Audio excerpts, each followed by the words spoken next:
সম্প্রতি চকরিয়ায় সন্ত্রাসী হামলার শিকার হয়ে প্রাণ হারান ২৩ বছর বয়সী তরুণ সেনা কর্মকর্তা তানজিম সরোয়ার। তার এমন অকাল মৃত্যুতে যেন সারা দেশে নেমে আসে শোকের ছায়া। তার এমন মৃত্যু মানতে পারছিলেন না তার সহকর্মী, পরিবারের সদস্য ও পরিচিত জনেরা। এমনকি সেনাবাহিনী থেকেও এমন ঘটনায় শোক জানানো হয়েছে।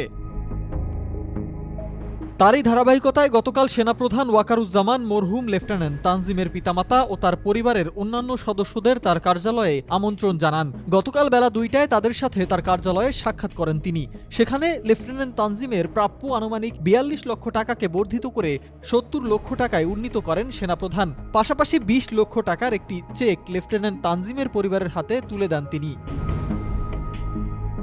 এ সময় সেনাপ্রধান ওয়াকারুজ্জামান শোক সন্তপ্ত পরিবারকে সান্ত্বনা প্রদান করেন এবং সর্বদা মরহুমের পরিবারের পাশে থাকার প্রতিশ্রুতি দেন। তিনি সেনাবাহিনীর পক্ষ থেকে প্রাপ্য বিভিন্ন সুযোগ সুবিধাদি দ্রুত প্রাপ্যতার বিষয়ে আশ্বাস দেন।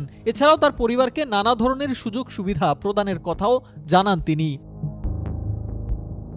পেনশন হিসেবে লেফটেন্যান্ট তানজিমের পিতামাতা প্রতি মাসে আনুমানিক ৮,০০০ টাকা এবং উৎসব ভাতা হিসেবে ৩০% প্রাপ্য হবেন। এছাড়াও তার পিতামাতা আমৃত্যু সিএমএইচে সকল প্রকার চিকিৎসা প্রাপ্ত হবেন। পাশাপাশি জলসিঁড়ি প্রকল্পে আনুমানিক ১২০০ স্কয়ার ফিটের একটি ফ্ল্যাটও প্রাপ্ত হবেন তারা। সেনাপ্রধান আরও জানান, লেফটেন্যান্ট তানজিমের সাহসিকতা ও বীরত্বের পুরস্কার স্বরূপ তাকে সেনাবাহিনীর পক্ষ থেকে মরণোত্তর মেডেল প্রদান করা হবে। এছাড়াও সেনাবাহিনীর প্রধানের পাশাপাশি জিওসি ১০ পদাতিক ডিভিশন ও কক্সবাজারের এরিয়া কমান্ডারের পক্ষ থেকে লেফটেন্যান্ট তানজিমের শোক সন্তপ্ত পরিবারকে ৫ লক্ষ টাকা প্রদান করার পাশাপাশি তার কবর বাঁধিয়ে দেওয়ার কথাও জানানো হয়। এছাড়াও ১০ পদাতিক ডিভিশনের যে কোনো একটি স্থাপনার নাম লেফটেন্যান্ট তানজিমের নাম অনুসারে নামকরণ করা হবে।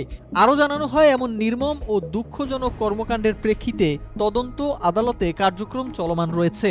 দোষী ব্যক্তিদের বিরুদ্ধে যথাযথ আইনানুগ ব্যবস্থা গ্রহণ সহ সর্বোচ্চ শাস্তি নিশ্চিত করা হবে। সিফাত মাহমুদ, মেট্রো টিভি।